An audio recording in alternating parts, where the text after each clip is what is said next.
Sure. Okay, put him on air. Ji, assalamu alaikum, aap on air. Yeah, I was talking to your barber. I've been holding for 5 minutes. I'm so sorry. Before the caller. Yeah. He was an idiot. You should not entertain such people. Honestly, I let everyone speak, but some people are really very illogical. You know who you're talking to. Welcome on my show, Shams. Yeah. Anytime. These people are not fit enough to talk to you.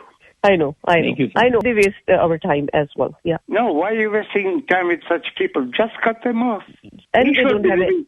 The ignorant imbecile should be in Pakistan, in Balochistan. Okay, you want to say something about Imran Khan?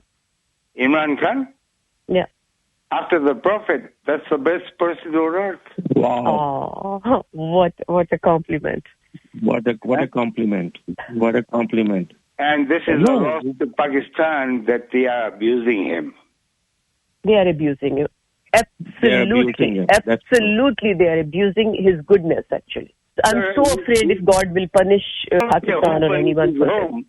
I don't care who punishes whom. Today, in the meantime, 220 million people are suffering. 220 million suffering today. Yeah. And if they punish Nawaz Sharif or Zardari or the Fazul, Diesel, tomorrow... Oh, by the way, we have very short time. I just want to share this. You can stay on here.